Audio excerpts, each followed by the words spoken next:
मेरी जिंदगी की कहानी कुछ अजीब सी है। मैं जब 20 साल की थी तो मेरे पिताजी का स्वर्गवास हुआ। 2-3 साल बाद मेरी माताजी का भी स्वर्गवास हुआ और हमारा मकान काफी बड़ा था और उस बड़े मकान में अकेले रहने की नौबत आ गई। कभी कभी ऐसा लगता था कि डिप्रेशन आ जाएगा, घर में कोई है नहीं, खाना भी अकेले बनाओ, अकेले बैठ के खाओ। जहाँ बहुत सारे लोग माँ पिताजी जब थे तब सब एक साथ बैठ के हम लोग भोजन करते थे, रिश्तेदार आते थे, मेहमान आते थे और अकेले कभी इस घर में भोजन करने की नौबत आएगी ऐसा कभी लगा ही नहीं। तो बड़ा दुख होता था और लगता था ये सब मेरे साथ ही क्यों हो रहा है। मैंने ऐसा क्या पाप किया कि मेरे माता पिता मुझे इतनी जल्दी छोड़ के चले गए। और दुख और भी इस बात का था कि अकेले रहना पड़ रहा था। लेकिन आज जब पीछे मुड़कर इसके बारे में सोचती हूँ तो ऐसा लगता है कि ये शायद ऊपर वाले की इच्छा होगी या माँ बाप का साथ उतने ही दिन का रहा होगा। लेकिन उसके बाद एक बात जरूर मेरी जिंदगी में हुई कि मुझे पढ़ने का बहुत शौक लगा हुआ। जो भी किताब हाथ में आती थी पढ़ती थी और ऐसे में नासिक के विवेकानंद केंद्र से, उनके ग्रंथालय से मैं किताबें लेके आती थी। फिर उसमें स्वामी विवेकानंद जी के बारे में पढ़ा, उनका साहित्य पढ़ा, ठाकुर माँ स्वामी जी के बारे में जितना कुछ मिल पाता था मैं पढ़ती रहती थी। और उनके जीवन में जो जो घटनाएं हुई, उनके अंतरंग शिष्यों के साथ या बहिरंग शिष्यों के साथ भी, तो देख के ऐसा लगता था कि मेरे साथ ऐसा क्यों नहीं होता है। एक विचार मन में आता था, फिर लगता था नहीं हमारी तो हमें उसका इंतजार करना चाहिए और ठाकुर माँ जब समय आएगा तो अपने आप ये एहसास दिलाएंगे कि बेटा मैं तुम्हारे साथ हूँ। और यकीन कीजिए कि जब से मैंने ठाकुर माँ स्वामी जी का, स्वामी रामकृष्ण मठ के अन्य साधु सन्यासियों का वाङ्मय पढ़ना शुरू किया, तब से एक एहसास मुझे होने लगा कि मैं अकेली तो हूँ नहीं, ठाकुर माँ मेरे साथ है, स्वामी जी मेरे साथ है, मैं अकेली नहीं हूँ। ये एहसास जिंदगी में पहली बार मैंने महसूस किया। तब मेरी उम्र थी 22-23 साल की। ऐसे में एक दिन विवेकानंद केंद्र की कोई एडवर्टाइजमेंट अखबार में पढ़ी कि उनको पूर्णकालीन कार्यकर्ताओं की जरूरत थी। तो उसके पहले मैंने सोचा कि एक बार मैं जाके देख तो लूं। तो ऐसे ही एक योग प्रशिक्षण शिविर में 1984 में मैं कन्याकुमारी गई थी। जब विवेकानंद शिला स्मारक पर मैं पहुंची तो मुझे ऐसा लगा कि स्वामी जी ने जो आवाहन किया था कि मुझे अगर ऐसे कुछ 1000 कार्यकर्ता मिल जाए तो मैं इस देश का चित्र बदल दूं। वो बड़ा फेमस कोटेशन है, give me 100,000 men and women fire with zeal and courage। तो वो पढ़ते ही मेरे दिमाग में एक विचार आया कि स्वामी जी देह छोड़ के, मतलब अभी समाधि अवस्था में जाके लगभग 100 साल तो हो चुके, उससे भी ज्यादा साल हो चुके। लेकिन देखा जाए तो वास्तव में उनको जो अपेक्षा थी ऐसे कार्यकर्ताओं की, वो कितने मिले पता नहीं। तो क्यों ना मैं स्वामी जी का एक कार्यकर्ता बन के काम करूं। तो बस मन में ये विचार आया और नासिक आकर मैंने मेरे कार्यालय में, जहाँ पर मैं नौकरी करती थी, भारत सरकार के रक्षा विभाग में मेरी नौकरी थी, आर्टिलरी सेंटर में। तो वहाँ जाके मैंने मेरे बॉस को बता दिया कि सर मुझे मेरी जॉब छोड़नी है, नौकरी छोड़नी है। तो पहले तो उन्होंने बड़ी गंभीरता से उसको लिया ही नहीं। 6-7 बार मेरा रेसिग्नेशन लेटर फाड़ के डस्टबिन में डाल दिया। फिर मैं हमारे कमांडेंट साहब के पास पहुंची।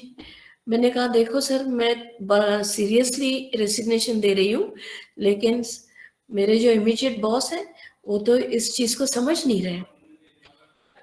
तो मेरे जो कमांडेंट साहब थे उन्होंने कहा, ब्रिगेडियर एस.के. माथुर थे उस समय, तो उन्होंने कहा कि देखो मेरी जितनी नौकरी हुई है, मतलब उनकी, ब्रिगेडियर एस.के. माथुर जी की, उतनी तो तुम्हारी उम्र भी नहीं है, ऐसा उन्होंने मुझे कहा। और ये कहा कि अपना आर्थिक स्वातंत्र्य जो है कभी खोना नहीं बेटा।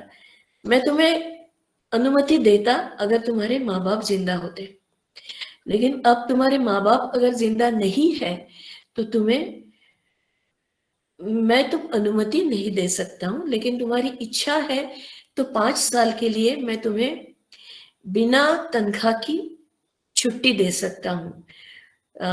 सेंट्रल गवर्नमेंट में तब ऐसा कोई एक नया रूल आया था कि बिना किसी solid reason you can opt for 5 years without pay leave. तो मैंने कहा चलो ठीक है, 5 साल दे दीजिए, बाद का बाद में देखेंगे। और 5 साल की छुट्टी लेके मैं विवेकानंद केंद्र कन्याकुमारी पहुंच गई। विवेकानंद केंद्र पहुंचने के बाद मेरा वो पूर्णकालीन कार्यकर्ता के रूप में वहां जाना हुआ था। तो सबसे पहला लाभ मुझे तो ये हुआ कि उनका ग्रंथालय बड़ा समृद्ध था। बहुत सारी और भी किताबें जो रामकृष्ण मिशन, अद्वैत आश्रम, ऐसे बड़े बड़े मतलब ठाकुर महास्वामी जी के संदर्भ में जितनी सारी किताबें थी वो पढ़ने का मौका मुझे वहां पर मिला। 6 महीने का मेरा प्रशिक्षण था वहां पे। वहां से उन्होंने मुझे असम भेजा। मेरा दुख क्या था कि मुझे घर में अकेले नहीं रहना था। माँ पिताजी की आदत पड़ गई थी, भाई बहनों की आदत पड़ गई थी, लेकिन वो भी अपने नौकरी के कारण, भाई किसी दूसरे गांव में चले गए, बहनों की शादी हो गई थी। तो इस दुख के कारण मैं हमेशा प्रार्थना करती थी कि ठाकुर माँ आप मेरे साथ हमेशा रहिए। और वो वादा तो उन्होंने निभाया, आज भी निभा रहे हैं। लेकिन जब मैं असम गई, असम में गोलाघाट नाम की एक जगह थी, वहां जाने के बाद ये हुआ कि वहां कोई पहले से सेंटर नहीं था, वहां कोई पहले से कार्यकर्ता नहीं था। तो वहां भी मुझे 5 साल तक अकेले ही रहना पड़ा। अब एक बात मैं आज जो सोचती हूँ कि इसके पीछे भी ठाकुर माँ का कोई कारण होगा। उन्होंने मुझे अकेले रखने का कारण वही जानते हैं। और शायद अकेले रह के मैं साधना आगे बढ़ाऊं, अच्छे से चिंतन मनन करना सीखूं, ये शायद उनका एक कारण हुआ होगा। तो वो 5 साल मुझे इस प्रकार से अच्छी साधना करने के लिए, कर्मयोग और अध्यात्म योग, भक्ति योग, इन सबकी साधना करने के लिए और मेरी जिंदगी में मिले। 5 साल के बाद ऐसे हुआ कि मुझे बात, मतलब जब वहाँ के जो मेरे 4-5 साल थे, तो आखिरी दिनों में मलेरिया बार बार होता था। वहाँ बारिश बहुत ज्यादा थी, मलेरिया बंद होने का नाम ही नहीं ले रहा था। और एक समय ऐसे आया कि कोई भी एंटीबायोटिक्स का मेरे शरीर पर कुछ असर नहीं हो रहा था। तो डॉक्टर ने ही बोला कि देखो मैडम, आप वापस अपने गांव चले जाइए, क्योंकि यहाँ बारिश बहुत है, डैम्प क्लाइमेट रहता है, आपके जॉइंट्स पे इसका असर होना शुरू हुआ है। कहीं ऐसा नहीं हो कि आपको जिंदगी भर बिस्तर पे रहना पड़े। तब मुझे एक बात याद आ गई कि मेरे बॉस ने, ब्रिगेडियर एस के माथुर जी ने, मुझे नौकरी से इस्तीफा देने के लिए मना किया था।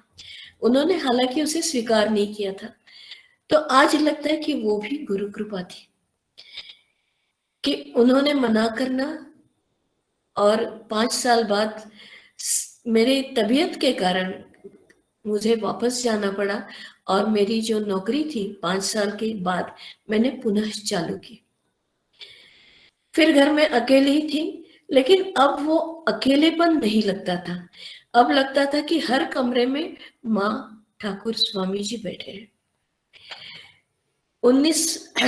2000 में, साल में जब हम बोलते थे कि 2000 की कि ये सब मोबाइल, सॉरी मोबाइल नहीं, कंप्यूटर वगैरह बंद होने वाले, ये 2K नाम से एक खतरा अपने पूरे साइबर सिस्टम पे मंडरा रहा था। तो वो साल मुझे इसलिए याद है कि 31 दिसंबर 2000 में मैं मेरे सहेलियों के साथ बैठ के कुछ हम लोग पढ़ रहे थे, ठाकुर माँ की जीवनी से ही कुछ पढ़ रहे थे। तब तक मुझे ऐसा कभी लगा नहीं कि मुझे दीक्षा लेनी चाहिए किसी से। लेकिन अचानक उस दिन मेरे मन में क्या विचार आया, मुझे समझ में नहीं आया। घर जाके मैंने मेरे दैनंदिन में, डायरी में ऐसा लिखा कि आज न जाने क्यों मुझे दीक्षा लेने की इच्छा हो रही है, और अगर मंत्र दीक्षा लेनी ही है तो जाहिर है कि वो रामकृष्ण मठ से ही होनी चाहिए या शारदा मठ से होनी चाहिए। तब मेरा शारदा मठ से कोई इतना संपर्क नहीं था। पूना में कभी कभार मेरे सहेलियों के साथ जाती थी, तो एक दो बार शारदा मठ में गई जरूर थी, लेकिन किसी से संपर्क नहीं था। और रामकृष्ण मठ में भौमानंद स्वामी जी थे, उनसे परिचय था। तो मैंने उनको एक लेटर, मुझे पता चला कि 25 जनवरी को स्वामी रंगनाथानंद जी महाराज पुणे आ रहे हैं, और वहां दीक्षा, मंत्र दीक्षा का कोई कार्यक्रम होने वाला है। तो मैंने भौमानंद जी महाराज को फोन करके बताया कि महाराज जी मैं ऐसे ऐसे आना चाहती हूँ, मुझे दीक्षा चाहिए। तो उन्होंने मुझे कहा कि एक कार्ड भेज दो, उसमें तुम्हारा पूरा पता, एड्रेस, नाम, सब जानकारी, और क्या क्या लाना है वो लाने के लिए कहा कि ये सामान तुमको लाना पड़ेगा। और 2-1 दिन बाद मुझे रामकृष्ण मठ से ही एक फोन आया पूना से कि आपकी दीक्षा नहीं हो सकती, क्योंकि जितने लोगों के नाम दीक्षा के लिए तय हुए थे वो फुल हुए, आप अगली बार कोशिश करना। बड़ा दुख हुआ। फिर वही विचार मन में आता है कि मेरे साथ ही क्यों ऐसे होता है। लेकिन 2 दिन बाद फिर भौमानंद जी महाराज का फोन आया कि अरे, स्वामी रंगनाथानंद जी महाराज का के साथ तुम्हारा कोई संपर्क हुआ क्या? मैंने कहा नहीं महाराज, मुझे तो उनका फोन नंबर भी नहीं मालूम। तो बोले उन्होंने कहा है कि कोई एक महिला आना चाहती है दीक्षा के लिए नासिक से, तो उनकी दीक्षा का प्रबंध कर दो, उनकी दीक्षा करनी है। मेरी एक और भी सहेली थी प्राची गंधे नाम के, उसकी भी अनुमति मेरे साथ आ गई। तो अचानक से ये कैंसल का हाँ में परिवर्तित होना, ये भी मुझे लगता है कि गुरु कृपा ही है। तो 25 जनवरी को हमारी दीक्षा हुई। उसी रोज राजकोट, मतलब सौराष्ट्र में बहुत बड़ा भूकंप हुआ था। उस समय मेरे गुरु स्वामी रंगनाथन जी महाराज, उनकी उम्र बहुत ज्यादा थी, लेकिन उसके बावजूद उन्होंने कहा कि मुझे आज ही राजकोट पहुंचना है, और वो बाय कार पूना से इतने दूर का अंतर पार करके राजकोट के लिए वहां निकल गए। लेकिन एक बात दीक्षा के पहले दिन हुई थी। शाम के समय हम लोग मिले थे, तो ऐसे ही मैं कुछ पानी वानी पीने के लिए बाहर पैसेज में से जा रही थी, स्वामी जी वहां दरवाजे में खड़े थे। परिचय तो हो चुका था। मैंने स्वामी जी से पूछे तो स्वामी जी ने मुझे कहा, ऐसे अचानक ही पूछ लिया। कुछ लोग और भी खड़े थे वहां पे। स्वामी जी ने पूछा कि देखो भारती, कल तुम्हारी दीक्षा होने वाली है, तो तुम्हारा इष्ट देवत कौन है? अब मैं गड़बड़ा गई। ठाकुर माँ स्वामी जी तो है ही। मन में विचार आया कि इनको और कोई अभिप्रेत है क्या, कि जैसे गणेश जी, शिव जी, देवी माँ, दुर्गा माँ, काली माँ, ऐसा कुछ है क्या? तो मैंने ना समझी में बड़ा अजीब सा उत्तर दिया उनको। मैंने उनको कहा कि मैं तो सबको एक जैसा ही मानती हूँ। मेरे लिए तो वो सब गुरु तत्व है, और हर किसी के सामने माथा तो झुकता ही है। मेरा ऐसा कोई विशेष कि केवल यही मेरे इष्ट देवत है, ऐसा तो कोई नहीं है। जबकि मन में ठाकुर माँ स्वामी जी तो थे, हमारे घर की कुलदेवी भी थी, शिव जी भी थे, सब कोई थे। तो स्वामी जी हंस पड़े और उन्होंने कहा कि तुम्हारा कोई इष्ट देवत नहीं है तो इष्ट देवत तो रखना पड़ेगा भाई, ऐसे काम नहीं चलेगा। तो मैंने कहा कि आप बताइए स्वामी जी, मुझे क्या करना पड़ेगा?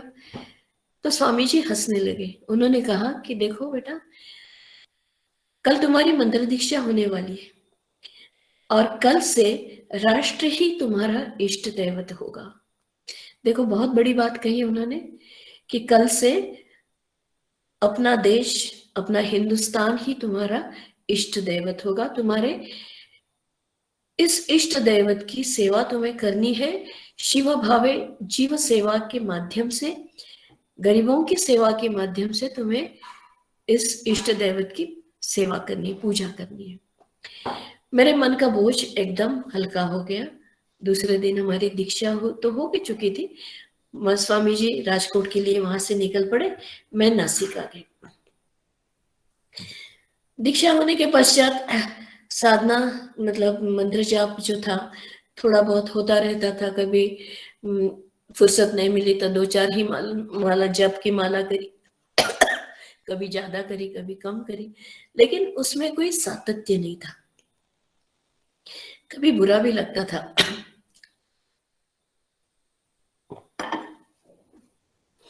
जाप तो दिन भर होना चाहिए, और वो हो नहीं पा रहा है मेरे से। तो ऐसे में एक दिन अचानक मन में नर्मदा परिक्रमा का विचार आया। नर्मदा परिक्रमा आप लोग समझते हैं कि लगभग 3200 किलोमीटर दूरी की ये पैदल यात्रा है। नर्मदा जी के दोनों तट पर, दक्षिण तट और उत्तर तट पर पैदल चलना पड़ता है, और ये इतना आसान भी नहीं होता है। कभी पहाड़ी है, कभी रेत है, कभी पथरीली जमीन है, तो उसमें से चलना पड़ता है। और आजकल तो नर्मदा परिक्रमा के लिए बड़े बड़े अन्न क्षेत्र शुरू हुए, आश्रम भी बहुत सारे हो गए। लेकिन मैंने जब ये परिक्रमा की तो हमको अक्सर भिक्षा मांगकर 3 पत्थर रख के उस पे चूल्हा जला के खाना पकाना पड़ता था। लेकिन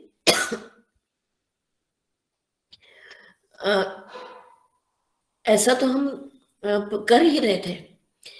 लेकिन उसके साथ साथ एक फायदा ये हुआ, मैंने मेरे साथ में जो 2 सहेलियां थी उनको ये कहा था कि देखो, हम लोग परिक्रमा साथ जरूर कर रहे हैं, लेकिन हम लोग साथ में चले नहीं, एक दूसरे के बीच अंतर रख के चलेंगे।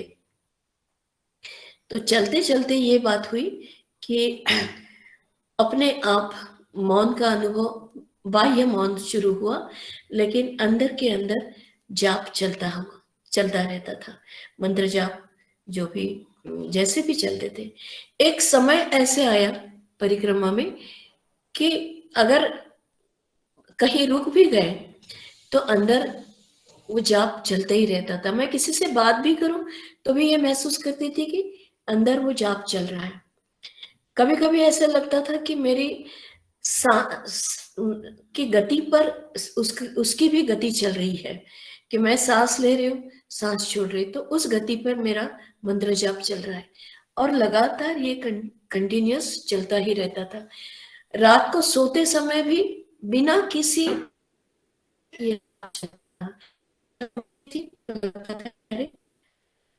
जाप तो रात भर चलता ही रहा शायद, क्योंकि सुबह उठती थी तो पहला विचार मन में वही आता था कि जैसे मैं रात भर वही जाप कर रही हूँ। तो समझ में नहीं आ रहा था कि ये मेरे साथ क्या घट रहा था। धीरे धीरे ये हमारा परिक्रमा का मार्ग हम लोग आगे बढ़ रहे थे। परिक्रमा में कई अनुभव ऐसे आए कि जिसको हम कहे कि ये गुरु कृपा के बिना संभव नहीं था। एक बार हमारी एक सहेली मलेरिया से बीमार हुई। परिक्रमा पर भी काफी मच्छर है डेंगू इसके मलेरिया की, तो मलेरिया से बीमार हुई। उसका इलाज डॉक्टर ने हमको कहा कि देखिए मैं आपको कुछ गोलियां देता हूँ, तो हफ्ते में एक बार ही आपको लेना है। मान लो सोमवार को आपने आज गोली खाई है तो अगले सोमवार को ही खाना है। ऐसे 5 गोलियों का ये डोज है, तो आपको मलेरिया की कोई चिंता नहीं रही, डर नहीं रहेगा। लेकिन ये गोलियां बड़ी स्ट्रांग है, इसको आपको दूध के साथ ही लेना है। हमारा आखिरी डोज जिस दिन था, उस दिन मैंने मेरी सहेली को कहा कि देखो निवेदिता, आज हम किसी भी हालत में किसी को दूध नहीं मांगेंगे। हम कभी कभी किसी गरीब के घर में रहते हो, उसके यहाँ चाय के लिए दूध नहीं होता और हम लोग पीने के लिए दूध मांगे, अच्छा नहीं लगता। और हम ये परिक्रमा भिक्षांदेही करके कर रहे थे, तो वो भी एक डर था कि फिर दूध खरीदे कैसे।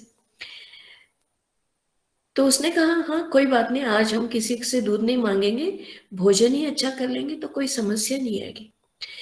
हम अंकलेश्वर में पहुंचे और वहां एक बहुत बड़े अन्न क्षेत्र में हम लोग भोजन के लिए बैठे थे।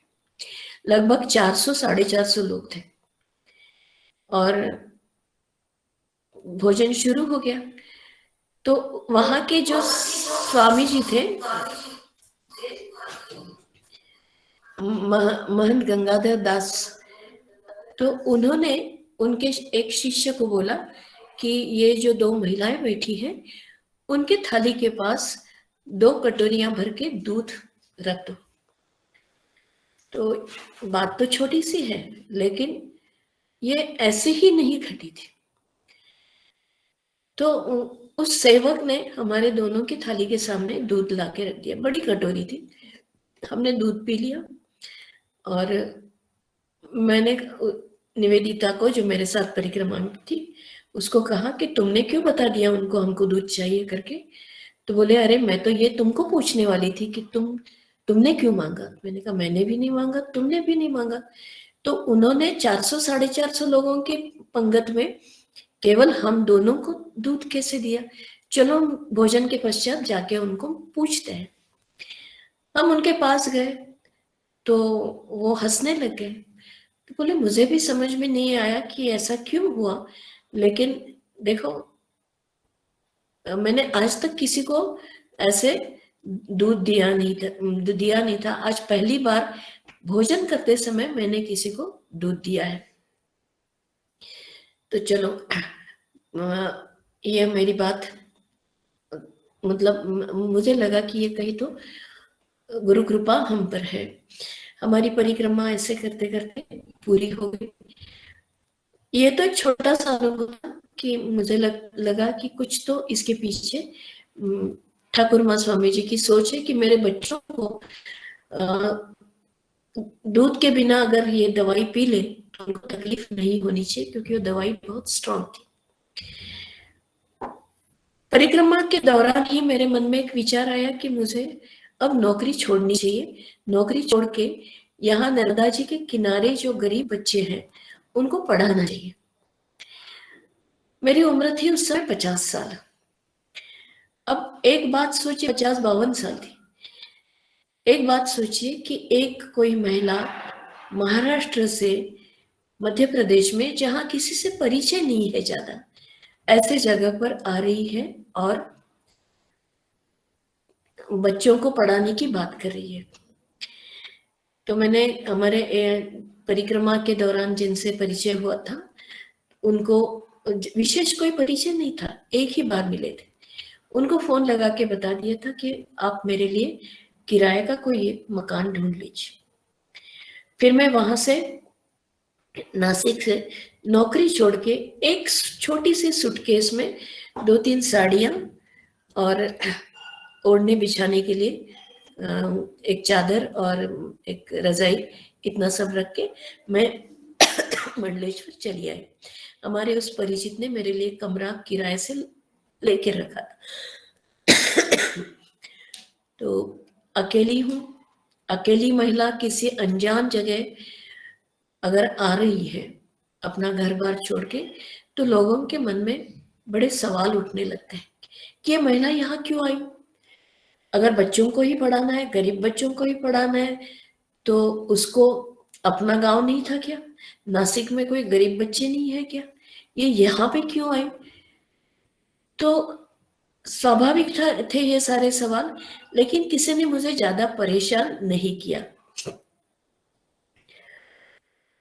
मेरे मकान मालिक ने बड़े आदर के साथ, क्योंकि उनको पता था कि मैं नर्मदा जी की परिक्रमा करके आई हूँ, तो बड़े आदर के साथ मुझे वहाँ पे रखा और वहाँ से मैं शुरुआत के कुछ महीने मंडलेश्वर से, मतलब मंडलेश्वर में वो किराए का मकान लिया था।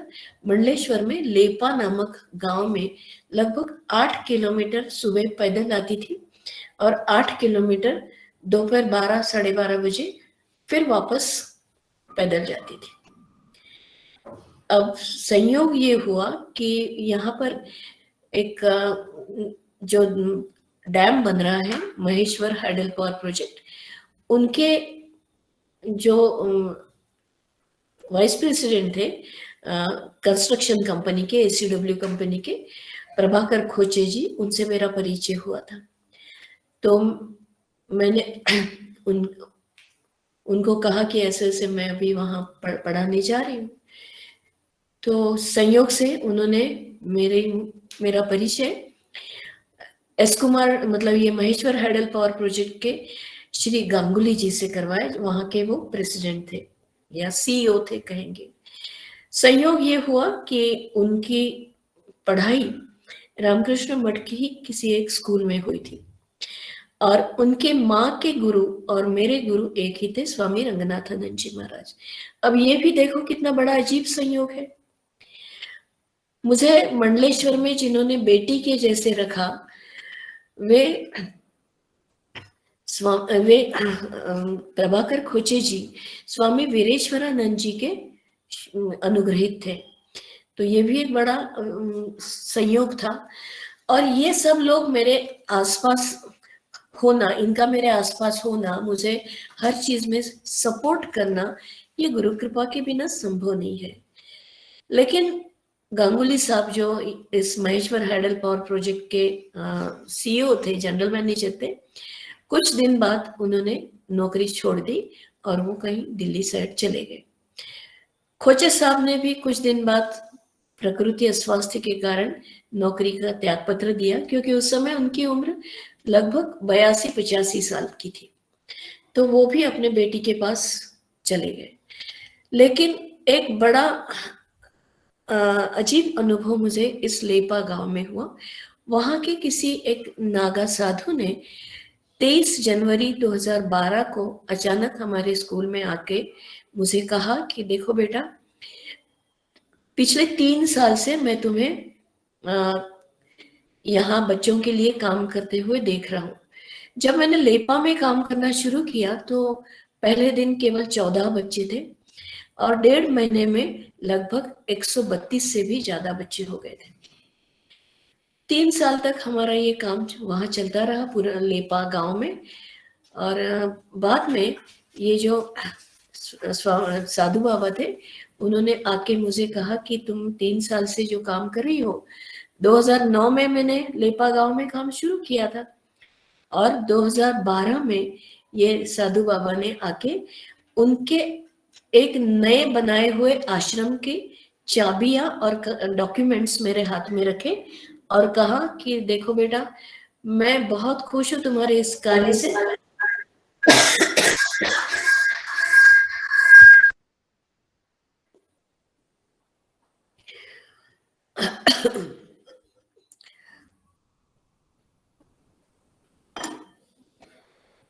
इसलिए मैं ये मेरा जो आश्रम बना हुआ है, ये आश्रम तुम्हारे इस कार्य के लिए दान देना चाहता हूं।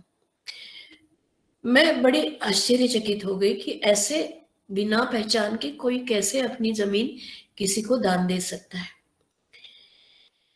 एक क्षण भर मन में विचार आया कि इस आश्रम को लेके मैं क्या करूं। ये तो गांव से बाहर है, यहाँ कोई रहता भी नहीं है आसपास, लेके मैं क्या करूं। मैं यहाँ कुछ सामान रखूं भी तो चोरी हो सकती है। लेकिन उनके आग्रह के बाद मैंने उस आश्रम को स्वीकार किया और बाद में उन्होंने वह आश्रम हमारी संस्था के नाम से डॉक्यूमेंट्स बना के ट्रांसफर कर दिए। मुझे ऐसा लगा कि मैं रोज इतने दूर आती हूँ, तब तक हमारी गाड़ी की भी व्यवस्था हो चुकी थी, लेकिन आना जाना मेरे लिए इतना जो कठिन पड़ता है, तो क्यों ना मैं यहीं पे रहने के लिए आ जाऊं। छठी में पढ़ने वाले 3 बच्चों को लेकर मैं यहाँ पे रहने लगी। इसी गांव के बच्चे थे, तो छठी में पढ़ रहे थे, तो 3 छोटे बच्चे और मैं, ऐसे हम लोग यहाँ पे रहना शुरू शुरू कर दिए। धीरे धीरे बच्चों की संख्या बढ़ती गई और 3 बच्चों से जो शुरू हुई ये कहानी, आज हमारे छात्रावास में लगभग 62 बच्चे हैं। अनुष्का जी ने हमारा ये आश्रम देखा हुआ है, तो यहाँ पे हम लोग बच्चों को पढ़ाने लगे। धीरे धीरे ये काम बढ़ता गया।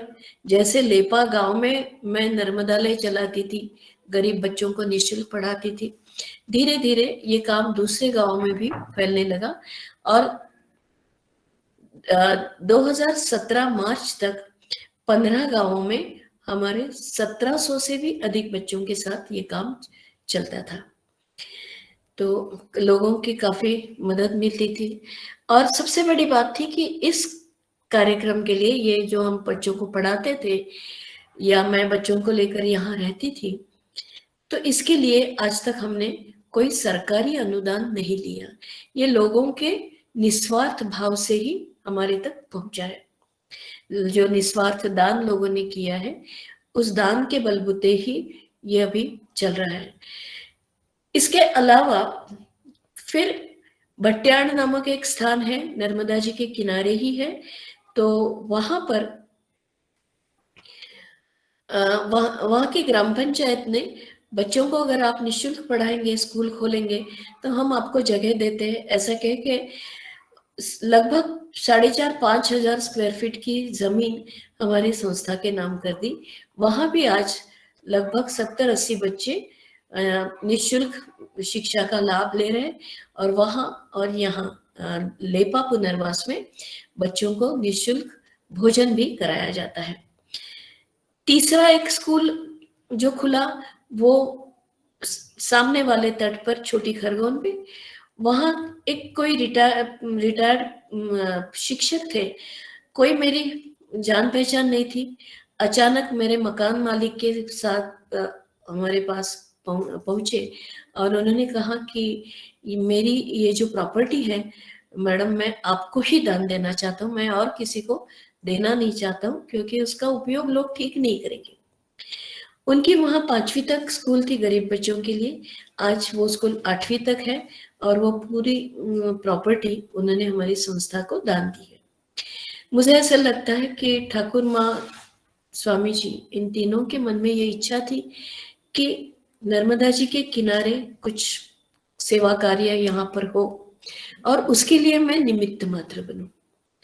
तो ठाकुर ने निमित्त मात्र बनने के लिए मुझे चुना, ये मेरे लिए बहुत बड़ी बात है, ऐसा मैं समझती हूँ। मैं उस कृपा के पात्र हूँ, ऐसा समझती हूँ। 2-3 घटनाएं मैं यहाँ की शेयर करना चाहूंगी।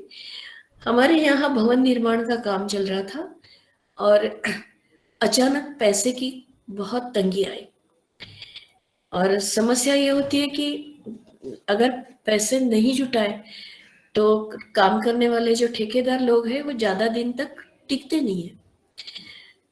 तो धनतेरस का दिन था, दिवाली का, और मैं ठाकुर के पास बैठी थी और हमारे जो एक कोऑर्डिनेटर है दिग्विजय सिंह जी, उन्होंने कहा कि देखिए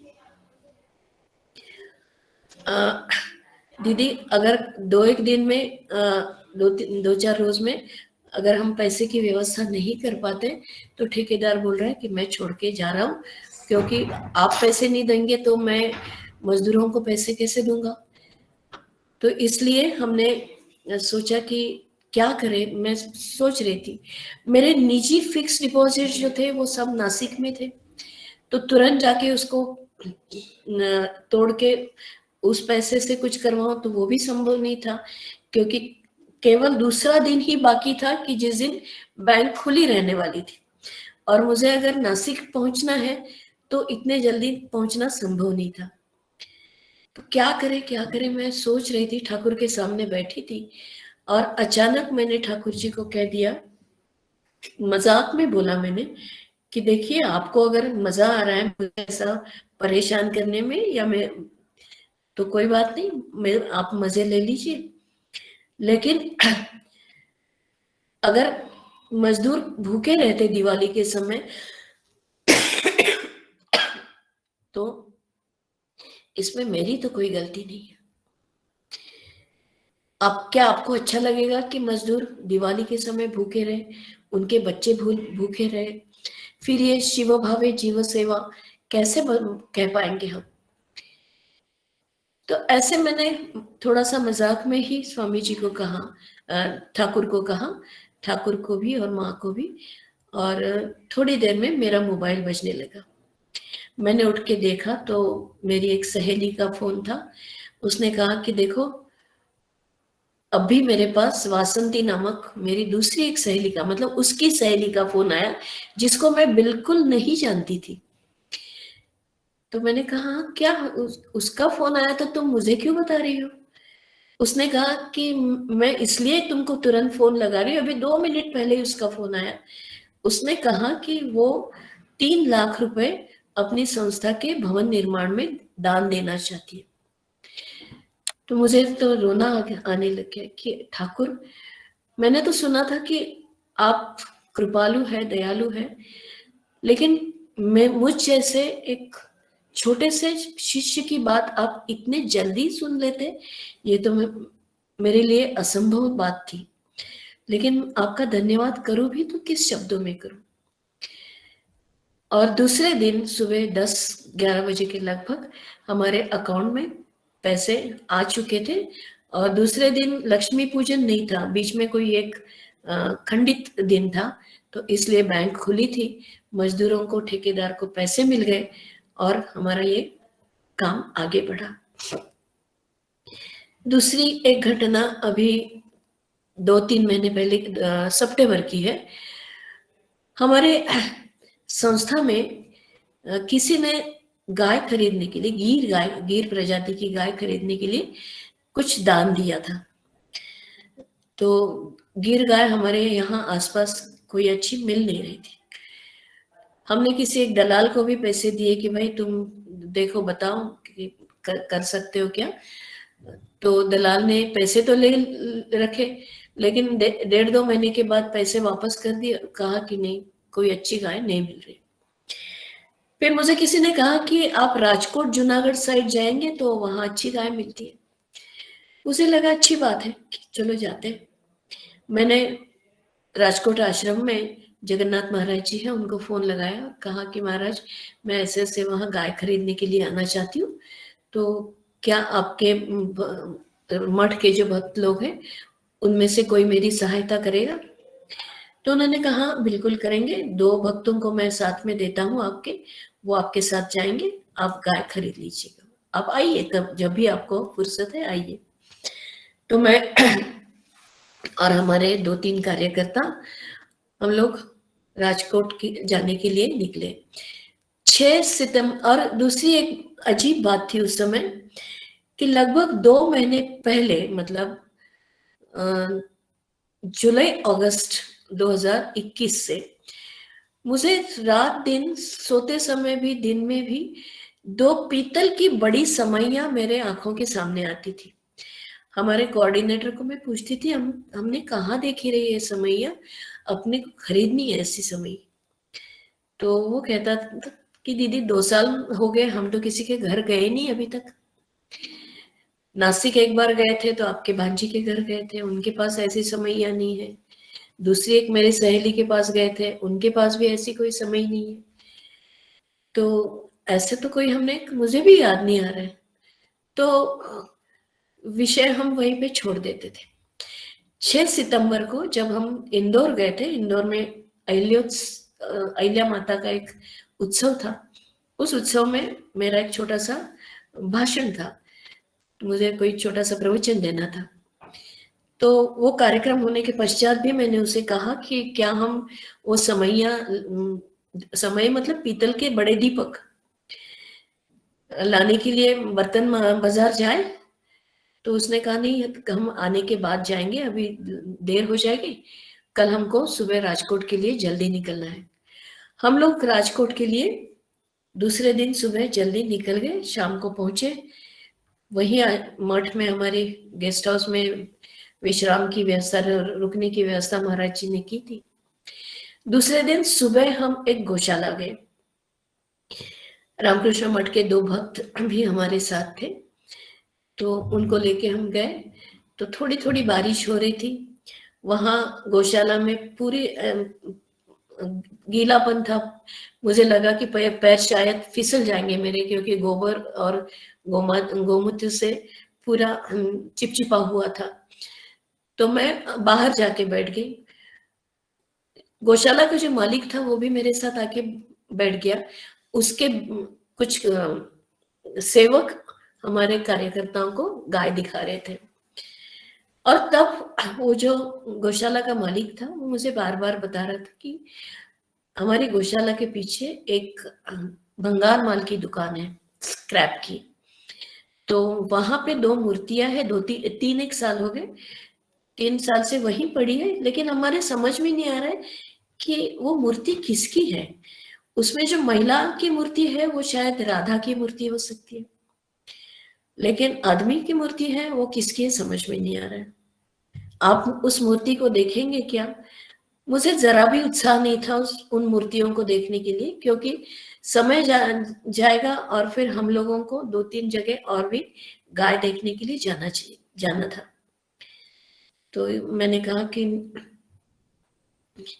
नहीं, मैं तो मतलब मैंने कोई उत्साह नहीं दिखा।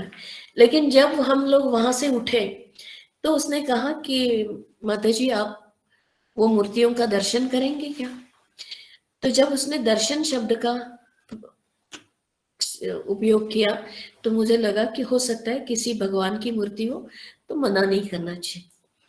तो हम लोग उस भंगार माल की दुकान में पहुंच गए और जाते ही सबसे पहले वो भंगार माल की दुकान के कोने में ये दोनों मूर्तियां थी। एक मूर्ति थी ठाकुर की और पूज्य श्री ठाकुर जी की। और वो मूर्ति कहाँ रखी थी?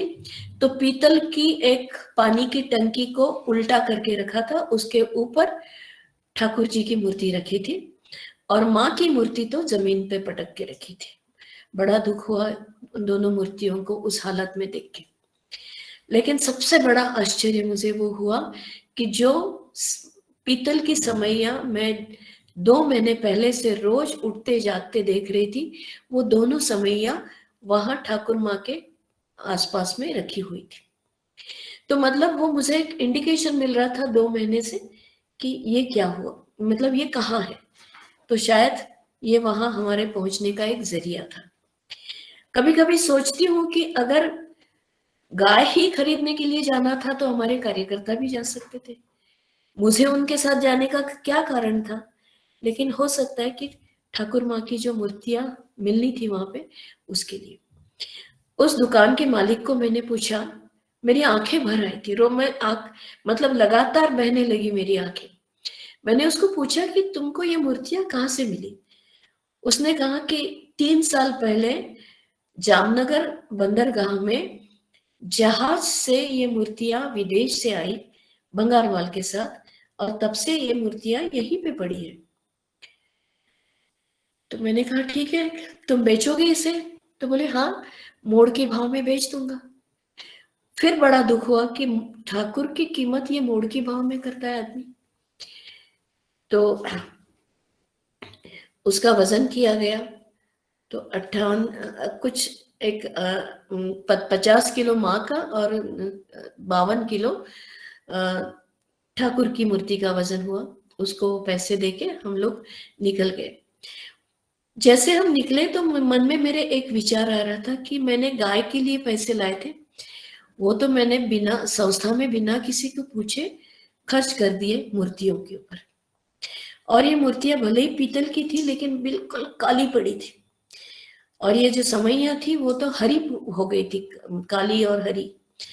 तो ऐसी कोई उम्मीद ही नहीं थी कि ये मूर्तियां फिर चमक चमक जाएगी, मतलब पीतल जैसी लगेगी। तो मन में एक विचार आ गया कि मैंने तो संस्था के पैसे बिना किसी पूछे खर्च कर दिए, 58,000 के लगभग उसकी कुछ रकम थी, 58,900 रुपए।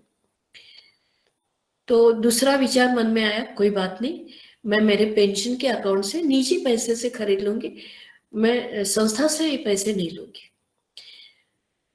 और फिर थोड़ी तसल्ली हो गई, हम लोग आगे निकल गए। लेकिन आज लगता है कि मेरे मन में वो जो विचार आया था कि मैं पैसे दे दूंगी, अहंकार तो था उसमें कि मेरे पैसे हैं, संस्था से मुझे कोई जरूरत नहीं है। एक अहंकार का भाव उसमें शायद आया होगा। हम लोग थोड़ा सा आगे गए, 10:30-11 का समय होगा सुबह का, और वो जो कार्यकर्ता थे, माँ भक्त लोग थे राजकोट आश्रम के, और हमारे कार्यकर्ताओं ने कहा कि हम थोड़ा एक गांव में चाय पीते हैं। बारिश हो रही थी तो मैंने कहा कि ठीक है, मुझे तो नहीं पीनी है चाय, आप होटल में जाके चाय पी के आ जाइए। अब ये लोग हिंदी में बात कर रहे थे। होटल मालिक ने पूछा कि भाई आप लोग हिंदी में बात कर रहे हैं, कहाँ से आए? तो हमारे कार्यकर्ताओं ने पूरी जानकारी दी कि हम ऐसे ऐसे नर्मदालय नाम की हमारी संस्था है, निमाड़ अभ्युदय, और नर्मदालय नाम की हमारी एक्टिविटी है, गरीब बच्चों को हम निःशुल्क पढ़ाते हैं। ऐसे 60-62 विद्यार्थी हमारे पास छात्रावास में भी रह रहे हैं। तो हम लोग गाय खरीदने के लिए आए। तो अचानक वो बोलता है कि मैं गाय बेचता तो नहीं, लेकिन मेरी गौशाला है इस होटल के पीछे, आप देखना चाहेंगे क्या? तो समय तो नहीं था, लेकिन ये फिर भी लोगों ने कहा कि हम देखेंगे। तो गए, गाय वाय देख ली और वापस आ रहे थे। तो अचानक उस गौशाला के मालिक को क्या हुआ पता नहीं, उन्होंने कहा कि देखो आप लोग बहुत अच्छा काम कर रहे हैं, तो मैं मेरी गौशाला से एक गाय आपको दान देना चाहता हूँ। आप यकीन कीजिए, जितनी रकम उन 2 मूर्तियों में लगी थी उतनी ही कीमत एक गिर गाय की होती है। ठाकुर ने तुरंत पैसे की व्यवस्था कर दी, और मतलब जो गाय खरीदने में गई थी, या तो फिर मुझे एक ही गाय खरीद के आना पड़ता। तो लगा कि ठाकुर को मेरा वो अहंकार पसंद नहीं आया कि मैं खरीदूंगी। तो अहंकार को चूर चूर कर दिया ठाकुर ने मेरा, और गाय लेके हम यहाँ पर वापस आ गए। तो एक गाय 2 गाय खरीदने के लिए गए थे, लेकिन ठाकुर की कृपा से गाय इतनी सस्ते में मिली कि 2 गाय के बदले हम 5 गाय लेके आ गए। तो ये भी बड़ी अद्भुत घटना थी। उससे भी बढ़ के घटना आगे हुई। शाम को 5 बजे के लगभग उस दुकान वाले का, कि जिसके यहाँ वो मूर्तियां रखी थी, उसका फोन आया। हम लोग मूर्ति लेके तो नहीं निकले थे साथ में, हमने उसको कहा था कि हम कल लेके जाएंगे मूर्तियां, पैसे अभी रख लो लेकिन मूर्तियां हम कल ले जाएंगे। तो हम लोग उनको वहीं छोड़ के गए थे, क्योंकि फिर वापस आश्रम में जाना संभव नहीं था। तो 5 शाम को 5 साढ़े 5 के लगभग उसका फोन आया। उसने कहा कि ये मूर्तियां आप तुरंत यहाँ से ले जाइए, मुझे अच्छा नहीं लग रहा है कि ये मूर्तियां यहाँ से जाएगी। बड़ा दुखी हो गया, और उसको भी ये समझ में नहीं आ रहा होगा कि ये मूर्तियां किसकी है कि ये महिला इनके लिए इतना रो रही थी, बच्चे जैसी रो रही थी। तो तो हम लोग तो वहां से 150 किलोमीटर दूर थे। हमने उसको कहा कि देखो भैया, एक काम करो, हम तो अभी वहां पहुंच नहीं सकते, लेकिन आप उन मूर्तियों को किसी टेम्पो में रख के रामकृष्ण मठ राजकोट में पहुंचा दीजिएगा। उसके जो भी कुछ पैसे होंगे मैं महाराज जी को बोलती हूँ, वो आपको दे देंगे। तो उसने तुरंत हाँ भर दी, और मूर्तियों को उन्होंने रामकृष्ण मठ में राजकोट में पहुंचा दिया। तो जब वे वहां पहुंचे तो ठाकुर जी का बड़ा सा मंदिर है वहां पे। सब कुछ उन्होंने देखा कि अरे 3 साल तक मैंने जिनको मेरे भंगार की दुकान में रखा, कभी वो उनके ऊपर से धूल तक नहीं हटाई, उनका इतना बड़ा मंदिर है, उनकी इतनी अच्छी पूजा हो रही है। तो उसको बहुत दुख होने लगा, तो और उसी सदमे में वो वहां से वापस चला गया। धीरे धीरे हम लोग भी वहां पहुंचे, और महाराज जी, स्वामी निखिलेश्वरानंद जी महाराज जी से भी बात हुई। उन्होंने भी मूर्तियों को देख के बहुत प्रसन्नता व्यक्त की। और एक बात हमने जरूर वहां की कि उसको वो जो दुकानदार था, उसके लिए हमने ठाकुर माँ स्वामी जी की एक फोटो की, बहुत बड़ी फोटो की फ्रेम भिजवाई, ताकि उनको वो हमेशा के लिए अपनी दुकान में रख सके। फिर वहां से निकलकर हम वापस आए, और आज मुझे कहते हुए बड़ी खुशी है कि ठाकुर माँ तो हमारे यहाँ पहुंच गए, लेकिन उस फिर भी कुछ सुना सुना लग रहा था कि अगर ठाकुर माँ है और स्वामी जी नहीं है, ऐसा तो संभव नहीं होगा। तो स्वामी जी की मूर्ति बनाने के लिए हमने नासिक में एक मूर्तिकार को दी है, पीतल की मूर्ति बनेगी, और 2-1 महीने में हमारे पास लेपा में आ जाएगी। इस संदर्भ में मुझे एक घटना और भी याद है। गुरु कृपा के संदर्भ में मैं कहूंगी कि हम लोग एक बार कहीं से आ रहे थे गाड़ी में, और अचानक एक बगुला पैदल रास्ता क्रॉस कर रहा था। तो मैंने हमारे कोऑर्डिनेटर को कहा कि देखो, ये बगुला है, उसको उड़ना आता है, तो ये इतने ट्रैफिक में दोनों साइड से गाड़ियों का आना जाना चल रहा है, ये रास्ता पैदल क्यों क्रॉस कर रहा है, ये तो उड़ के भी क्रॉस कर सकता है। मेरे मन में ऐसा विचार आया, और मैंने उसको बोला। उतने में सामने से एक बस आई, और उसने बगुले को उड़ाया। वो बगुला उड़ने की कोशिश में रास्ते के उस पार एक बबूल की झाड़ी में जाके गिरा। हम लोगों ने गाड़ी रोक दी। मैंने हमारे कोऑर्डिनेटर दिग्विजय को कहा कि जाओ, उसको ले आओ, शायद वो जख्मी हो गया, उसका कुछ इलाज करेंगे। तो वो गया वहां पे, और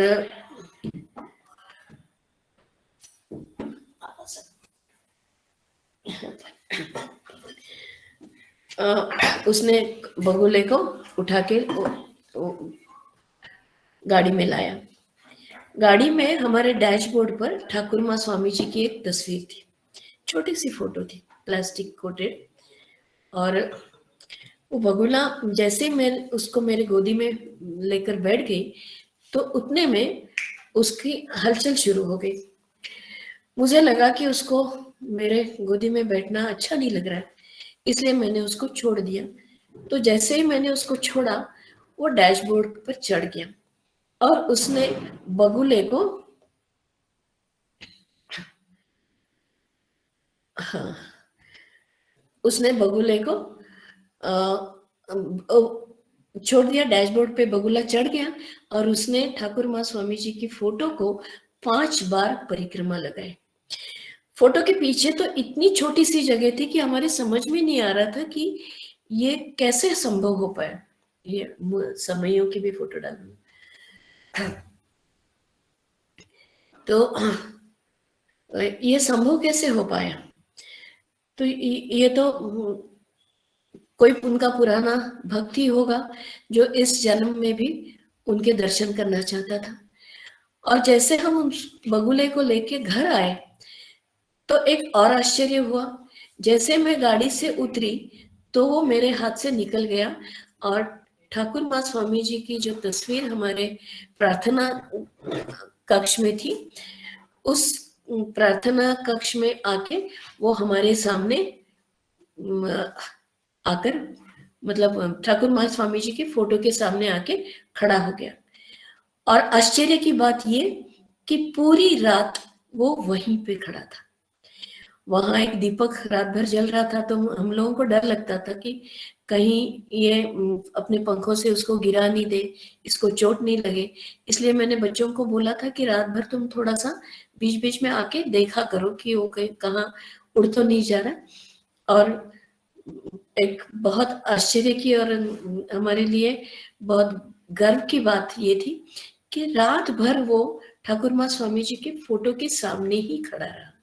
और सुबह उठते ही जैसे हम लोगों ने दरवाजे सारे खोल दिए, तो वहां से दरवाजे तो रात भर भी खुले थे। ऐसा नहीं था कि वो दरवाजे से जा सकता था। जो शटर थी, शटर में से तो आसानी से जा सकता था, लेकिन वो रात भर गया नहीं। सुबह की प्रार्थना होने के पश्चात ही वो वहां से उड़कर चला गया। तो ये सब अद्भुत कथाएं हैं। सबसे अद्भुत मुझे ये लगता है कि नासिक से मेरा अकेले यहाँ आना, एक छोटी सी सूटकेस साथ लेके आना, और आज हमारी संस्था के 3 विद्यालय हैं। तीनों विद्यालयों में हम लोग निःशुल्क बच्चों को पढ़ा रहे हैं, मध्याह्न भोजन की भी व्यवस्था कर रहे हैं। केवल निःशुल्क पढ़ाई नहीं, तो बच्चों के स्कूल यूनिफॉर्म्स है, बैग्स है, या जूते हैं, बाकी खाना पीना सब की कॉपी किताबें, ये सारी व्यवस्था यहाँ पे निःशुल्क हो रही है। मैं खुद तो इतनी पैसे वाली हूं नहीं, सरकारी नौकरी में थी, थोड़ी बहुत पेंशन मिलती है, उतनी ही मेरी आमदनी है। लेकिन आज 62 लोगों की तनख्वाह हमारे इस संस्था के माध्यम से दी जा रही है। लगभग 4-4.5 लाख रुपए महीने की तनख्वाह है ये। एक महीने में 4-4.5 लाख रुपए से ज्यादा होती है। मध्याह्न भोजन का खर्चा और इसके अलावा बहुत सारे छोटे मोटे एडमिनिस्ट्रेटिव एक्सपेंसेस होते हैं। ये पैसे किसी एक संस्था से नहीं आते, तो छोटे छोटे सैकड़ों हजारों दानदाताओं से आते हैं। इनमें से कई लोगों को तो मैंने आज तक देखा भी नहीं है। इसमें से एक कोई मुंबई से है, कोई पूना से है, कोई हैदराबाद से है। ऐसे कई दानदाता हैं कि जो छोटा छोटा योगदान करके इसे चलाते हैं। तो भविष्य में एक योजना और भी है।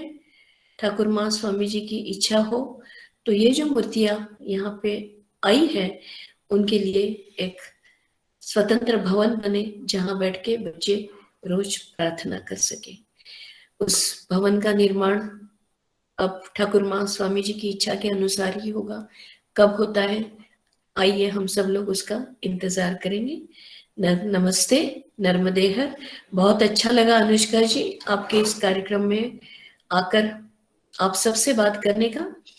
मैं उम्मीद करती हूँ कि आपको सबको ये हमारी गुरु कृपा की जो अनुभूतियां हैं वो सुनने में अच्छी लगी होगी। बस एक ही भाव मन में आता है कि आज 450 से अधिक बच्चे हमारे इन 3 विद्यालयों में पढ़ रहे हैं। उनकी शिक्षा का निमित्त बनने का एक अवसर ठाकुर माँ स्वामी जी ने मुझे यहाँ पे दिया है। और इन 62 लोगों में कुछ कार्यकर्ता ऐसे भी हैं कि जो यहाँ निःशुल्क समयदान भी देते हैं। तो ऐसे लोग भी यहाँ पे जुड़े हैं और हमारे इस कार्य में सहयोग दे रहे हैं। नमस्ते, नर्मदे है। फिर मिलेंगे आप सबको। नर्मदालय निमंत्रण है, आप जब भी इच्छा करें बिल्कुल यहाँ पे आइए, यहाँ रहने की भी व्यवस्था हो सकती है। नर्मदे है।